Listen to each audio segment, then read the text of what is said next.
Okay, here we have the next bit, the next, psychic cringe fails. The best of James Randi. People remember accurately what takes place in a reading? Well, we have with us tonight Mr. Rod Beal. Mr. Beal, you're a satisfied client of Maureen's, I understand. Is that correct? Yes. She did a reading for you not too long ago, which I understand you think is a very good reading. Yes, she did. A few simple questions, if I may. First of all, how long did the thing last, first of all, the reading? About half an hour. About half an hour. How many names, pardon me, did she give you during that period of half an hour? Probably half a dozen.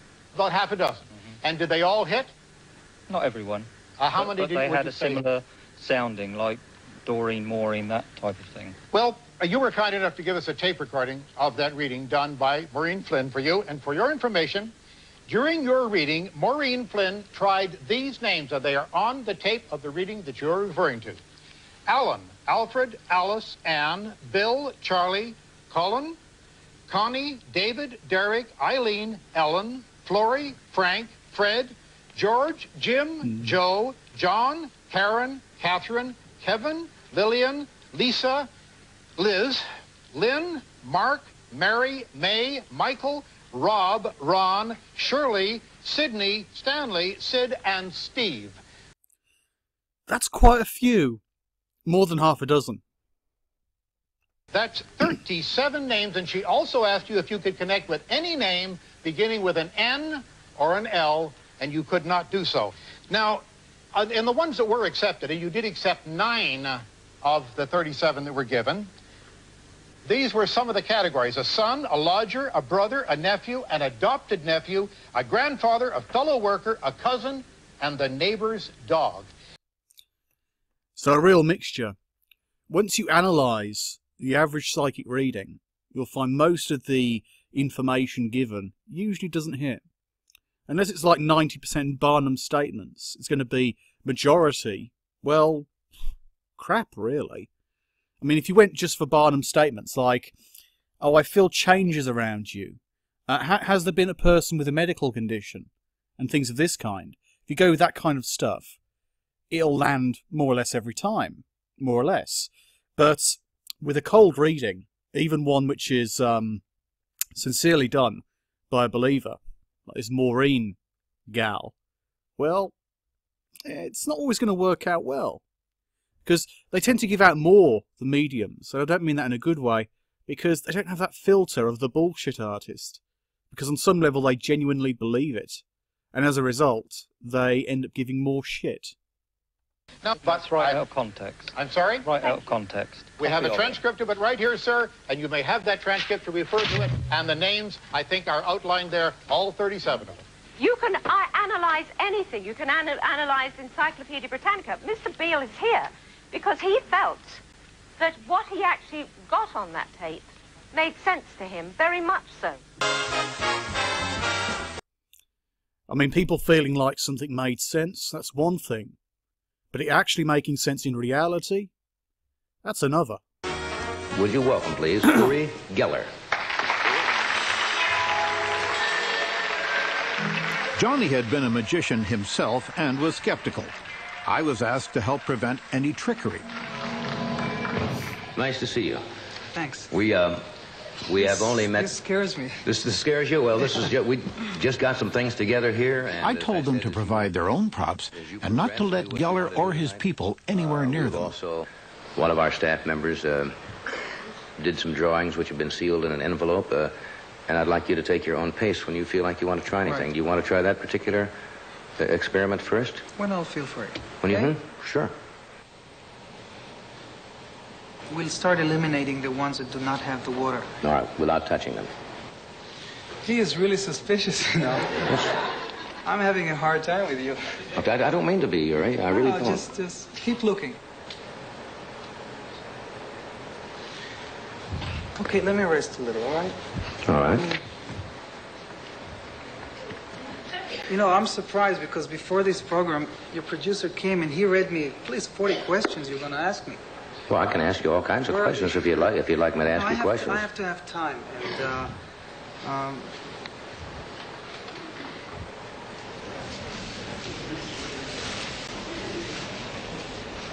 All right, we are back. Uri was telling me you don't feel, what, strong tonight? Is that? I mean, that's the bullshit line, isn't it? I don't feel strong. I don't feel right. I can't use my trick. I can't look at a person's drawing while, you know, doing some, well, sleight of hand. I can't bend a key while you're watching me, clearly. I can't do this, I can't do that. You know, it's... But yes, it was one of those things where Uri Geller's people would basically bring on some spoons, or even a ladle, or whatever the case may be, that had already been bent. And he would use, when it came down to the picture thing, he would look away and cover his eyes in some cases. And, well, potentially, for legal reasons, I would say allegedly, he hid a mirror in his hand, a little handheld mirror, you know, a little type of thing you'd have if you were doing your makeup or something. And you could easily then work out what the other person is doing. Even if you're not, even if you're looking at the person when they're drawing and you can't see what they're actually drawing, you can work out what they're doing by the movement of their hands. That's how you can do that trick very easily. Water detecting, well, he's obviously not doing that.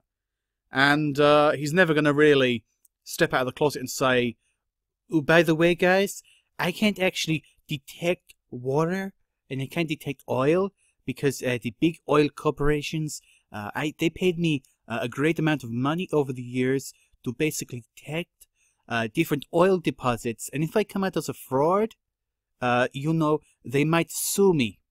So he's never going to do that. Strong. It's not all tonight. Right now I'm feeling being pressed, and then I can't. Well, I'm not trying to press you. I really not. No, you're only telling me, well, will you try that or that? Well, I thought that was the idea of. No, I'm not trying to put you down. James turned the page of a telephone directory without touching it. And you claim to have done that with psychic power. Yes. Now, you're prepared to demonstrate your psychic powers again. You've warmed up. You're ready to go, are you, James? Mm-hmm. Very well. Oh, James, you are prepared to pay him $10,000 if... That's before it became $1 million long ago. But, yeah, James Heydrich, interesting character. Look up his Wikipedia. Look up his career after this.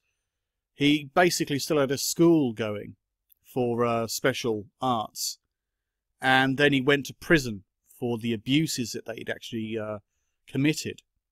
So, child sex abuse, by the way. Just interesting side note. Very conflicted character. And I think you see that with the full clip of this, when he becomes quite frustrated. But you might not see all of that in this particular best of video. He can turn the page of the telephone directory with certain controls. That's right. You have the $10,000, do you, Randy? I do indeed. Now what I have here is particles of a white plastic, which when given a good puff, good heavy puff of air, will, I think, rather conclusively show whether or not blowing is the method accomplished. Now it will not, perhaps, in some way differentiate between genuine psychic power and actual blowing. But it certainly should be very interesting indeed to see what now occurs. James? Ready.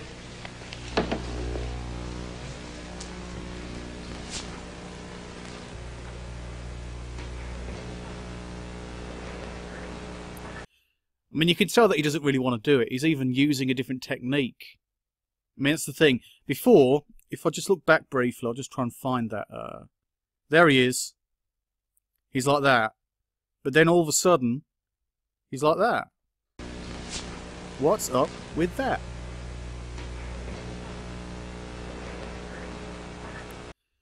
Now, I don't know because I wasn't there, obviously, before my time. But I would imagine that he is trying out his blowing, you know, blowing a little puff of air. In fact, this was actually brilliantly exposed in a documentary about James Heydrich, and or James Heydrich, and it actually showed how it could be replicated, how all of his tricks are simply tricks, and eventually he came out of the closet, as it were, and admitted that he was in fact using tricks for attention, and he had picked up how to, you know, fool people in this way. You know, from being, I think it was it in prison or something, or being around gangs, I forget which. But yeah, bizarre guy. A minute later, he's still there. Now, I would imagine that he's like going, you know, little puffs of air from his, you know, nostril or whatever the case may be, and he's trying to see if there's slight movement. There probably is slight movement from the plastic, to be entirely honest, the polystyrene or whatever you wish to call it. So yeah, it's it looks kind of like packing. What does they call it? Packing peanuts. But yeah, I would imagine that he is basically trying to make it work, and he's like, "Shit, I'm not going to make this work, am I? Damn."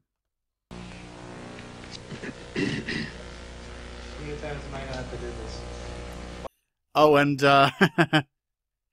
you know, there's a thing with this as well. His excuse in a moment is just classic, because it makes no sense, but he spent the last minute or so basically trying to think up a solution, well, an excuse, really.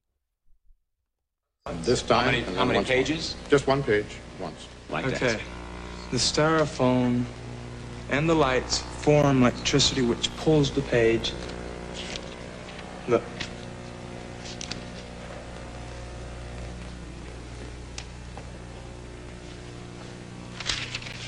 It pulls the page down instead of freeing the pages. All right, and Yeah, because that makes sense. He was hoping he could fool a person with nonsensical, well, non-science, not even pseudoscience, non-science, by saying, oh, there's a static field. Bollocks. what would you like to ask us to ask Randy to allow you to do or for me to To do? either take something else, either lighter or something that is going to keep, that isn't going to form like static electricity. You mean put something else, some other material around Something here? that is not foam. Foam causes static electricity, and the light is what heats it up. All right, Randy, is there anything else that you can put around the telephone directory? I've heard the question, but the question is not valid because it's making an assumption which is not true. The foam does not in any way create static electricity, and Mr. Heydrich, in demonstrating that the pages were clinging together, didn't demonstrate it to my satisfaction. I think we could perhaps ask the judges for their opinion on that. I am not a scientist, so I'm not qualified to declare on it. Judges? Whatever static electricity exists in the styrofoam would not really affect the movement of the page or the clinging of the pages together, in my opinion. I would add that if this is in fact psychic functioning, I don't really see why that would make a difference. Very well. Randy, would you allow me to turn perhaps half dozen pages and then put them back? I mean, that point made by that judge, very valid, because, all right, you're using, I don't know, mental power, psycho or telekinesis, whatever term you prefer, psychokinesis, and, yeah, how would that be affected by some, well, static, if there is any static? I mean, okay, let's, for argument's sake, say there is some static. There's some kind of electrical static field, or electrostatic field, if I get my bloody words out. How would that affect psychic phenomena? How? I don't see how that would even work. Makes no sense. Oh, yes, you may do that, please. James, I'll just lift up 1, 2. Be helpful to you? The static is going to still be here because of the foam. See, that's what Well, I'm it is the saying. opinion of the judges that there is not enough static formed by the foam to be a problem. So, Dipstick. under the conditions agreed upon, it would seem that now you should at least try with psychic power to turn the page of the telephone directory, James. Okay.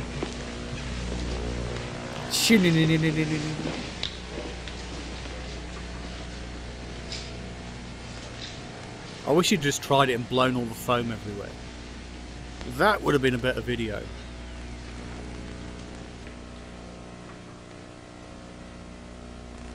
"30 seconds later."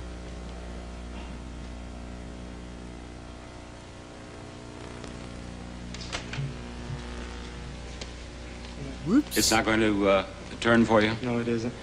Well, Have you reached the point then when, at which we can declare the demonstration terminated? This isn't a magician's trick. I can't just come up, bang, bang, and it's over. Why did he say that? I have to be to where I... This wasn't no magician's trick. And it's like, really? Isn't it? But you can't do something, and a fairly obvious, not entirely obvious, but a fairly obvious way in which you could make it a trick, a way in which it could be a trick, prevents you from doing it. Because, you know, you prevent it from being obvious. All right, you're blowing a gust of air, and, you know, just a little, well, stream of air, and you prevent that from being a factor by having little bits of styrofoam or whatever. And, yeah, now you just can't do diddly. What a surprise. I can work with something small and then big, you know, to build up my own self. What the fuck? So this is, you know, this is a trick. It has to be done, you know, this is just, it's power. It's mental power. The conditions agreed upon have been fulfilled. Mm-hmm. Bob, the comment very briefly is that I have gone through many hundreds of these tests with many hundreds of people who claim to have psychic powers. And quite frankly, it's more or less the same story every time. When a simple, direct, very uncomplicated protocol is used and the control is applied, the psychic forces don't seem to be present, if indeed they are ever present at all. Clive, you've agreed to attempt to find... I mean, isn't that just true? You know, I could add that they just simply blame the test.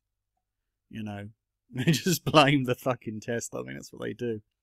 Of course, Randy talks about how he's tested loads of people, and then people say, well, how many professionals have taken up the Randy challenge?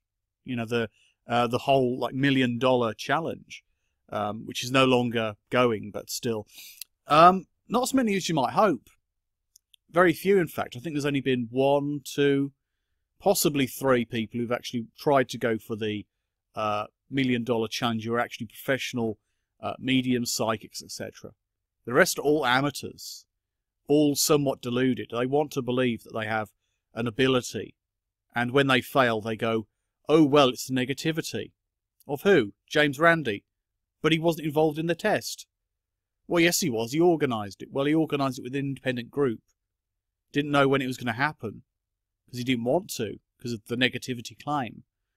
And you still find issue? But yeah, I digress.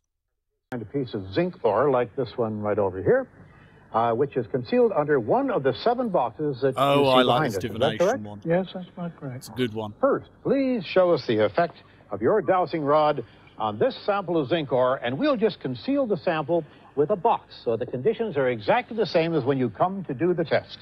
Righto, James.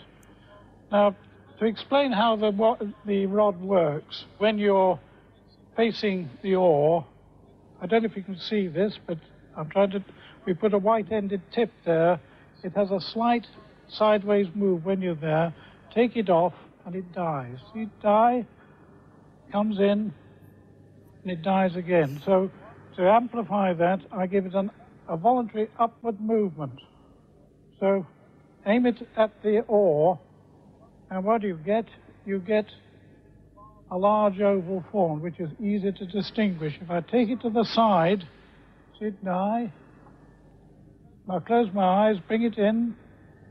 I can feel it moving. Dead. Well, that seems to be... This is the thing about divination, whether it's pendulums, dowsing rods, things of this kind. They're, well, easily explained as being, well, psychological phenomena. People believe they work, even if they don't. People imagine they work in a certain way. They make it appear as if they do work. They have this strong belief about them actually functioning as divination tools. And even when they fail, well, people still want to believe it's true. People with the pendulum or with this stick, they move their own arm. And I've seen people who are professionals, and they move their arm massively. And then they say, look, my hand is still. And it's like, you fucking con artist. Or you deluded person. Whatever the case may be. But it's so obviously bullshit. And I wouldn't mind if it actually had a whole line of, well, a whole lot of evidence behind it. But the truth is, it doesn't. At best, it has, what? Well, pre-existing knowledge. You know something is there, you detect it. And obviously, if you don't know if something is there, well, a very dramatic demonstration. Now, will you please try to locate the ore sample taken from the same piece of zinc ore which is hidden in one of the boxes behind us? Of course, if chance alone were operating here, you'd have a 1 in 7 chance of finding the sample at your first attempt. Using guesswork alone, we'd expect you to locate the zinc ore sample by your 3rd or 4th attempt. Good luck, Clive. Thank you very much, James. Right, I'll take number 1 first. In the upward movement.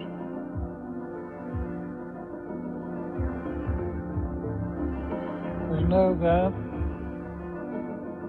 I wish the video quality was better. Apparently it's in that one. No. No, you didn't detect it.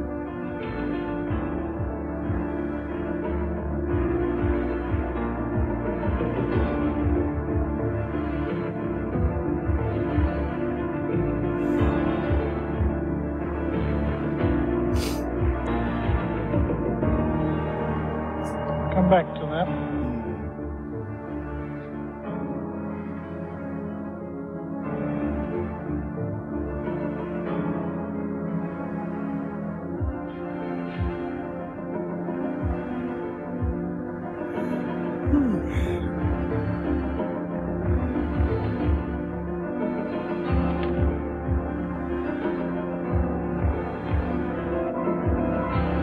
I can see him moving his hand. Try 4 Giving that again. bit of a spin. I mean, he's giving it up and down motion. And, well, what's going to happen here? Watch his hand if you can.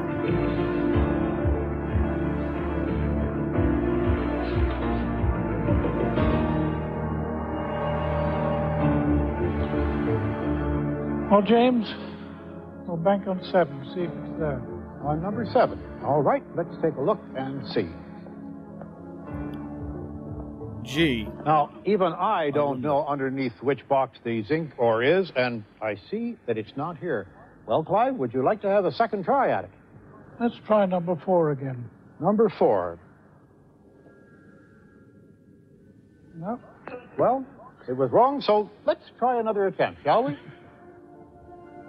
Well, it's going to be a lot easier now, isn't it? I can't remember if he actually gets it on this one.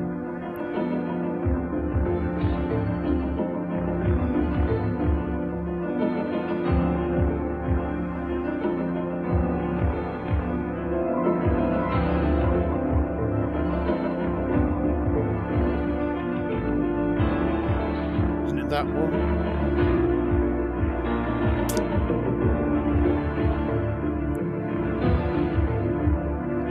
Well, we'll try 2.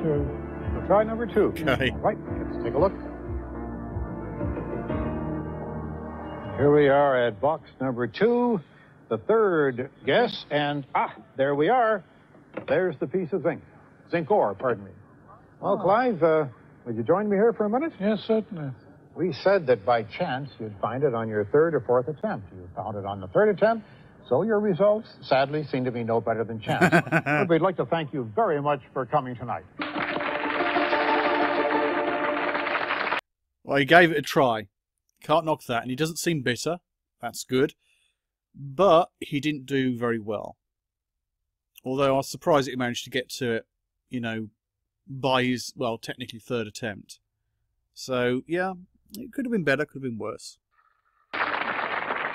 What we're concerned with tonight is whether or not it's possible for James to perceive an aura through obstacles. Yes. And to determine that, we've agreed upon the following experiment. Would you step over here with me, James, please? Certainly. We're now going to reveal to our audience here in the studio the 5 volunteers behind the screen. Now, each one is standing beneath a letter, A, B, C, D, and E. Why are they all wearing hats? Now, James, can you see all the auras through this screen here? Yes. You can. I'm now going to ask someone at random to step from behind the screen. I have the names here in my pocket. First of all, will John step around from behind the screen? James, can you still see his aura around his body? Yes. And which position did John come from, do you believe? C. From C, John, would you step into the position C, please? Do you reckon he was working it out by, I don't know. James, if, as you claim, you how long can was see it taking auras him to through the walk screen, behind John the should screen? now be standing in the same position as he was when he was behind the screen. Is that correct? Yes. Bit of a Now, daft will hat. Helen please Something come like that. forward? Helen will step out from behind the screen.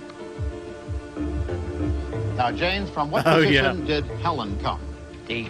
From D. I mean, Helen, clearly will you from the step thing into before position she D, was please? from... Can I now ask A, I think it Andrew was, to wasn't come it? forward, please? Andrew is the third person from behind the screen. There he is, and there are only 3 spaces left. Which one do you think he belongs in? A. In A. Andrew, would you take position A, please? Now, would Bob please step forward? Only 2 spaces left. Which letter, B or E? E. E. Would you step into position E?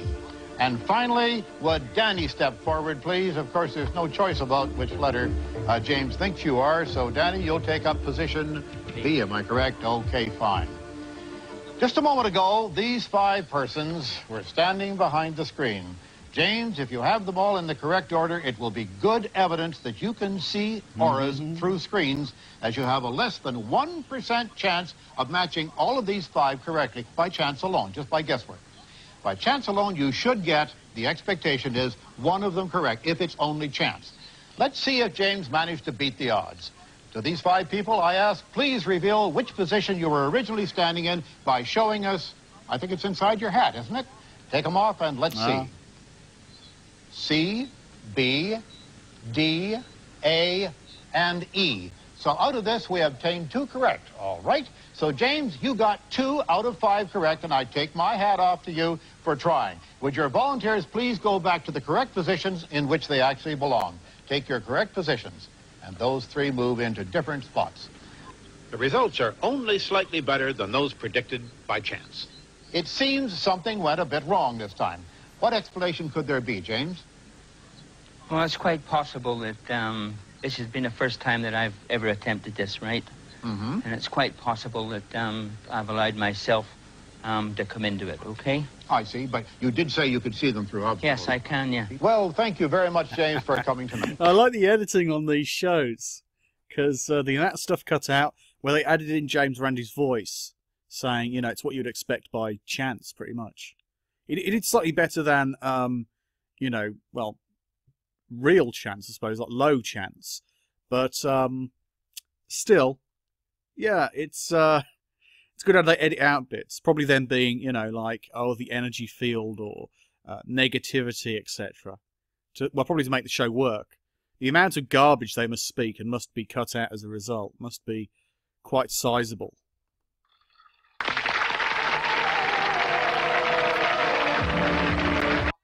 Popoff seemed to have divine powers. Alice, is it Gould? Alice Gould? He knew their names, Stand up, Alice. as well as the afflictions they'd come to cure. God is touching that thyroid condition right now. God is touching your nerves right now. God is touching your eyes. Just lift up your hands, get ready, here it comes. He also knew the personal details of their You're going to lives. hear good news from Charles before everything is over. I'll tell you, he's going to be completely delivered because of your prayers, because of your faith. Here it comes, complete healing in Jesus' mighty name right now, right now, right now. Amen. It's all right to praise the Lord. I suspected that Popoff's revelations were other than divine. Suspected? Well, The radio scanner we brought to the hall picked up a decidedly worldly source. Hello, Petey. Can you hear me? If you can't, you're in trouble. John, is it Popoff was being prompted by his wife through a wireless earpiece. John? Dearie Johnson. She'd gotten her information from prayer cards filled out by the faithful before the show began. She wants to get rid of the walker. You want to get rid of this walker, sister? Oh, glory. How long have you been walking on that walker? About 3 years. 3 years. She lives at 1627 10th Street. 1627 10th Street? Is that right? That's right. She has arthritis all over. Burning this arthritis right out of your body. take a few steps just to make the devil mad. Hallelujah. That's it. Just move around a little bit. There she goes. Just walk with me. Oh, glory to God. She's not going to need that walker anymore. God's just putting new strength, new health, burning that arthritis out of her body. Just keep going. Hallelujah. Hallelujah. Wow, that is just fucking abuse. To arrange for another broadcast of the Miracle Crusade on The Tonight Show. But this time, the wireless prompting was included. Right. In 1987, Peter Popoff declared bankruptcy. I won't bother playing that one. But yeah, it's actually interesting how these things work out. How these people actually operate. And how James Randi, amongst other people, have actually, you know, knocked these people down a peg or two. There are some other compilations like this, you know, psychic cringe fails.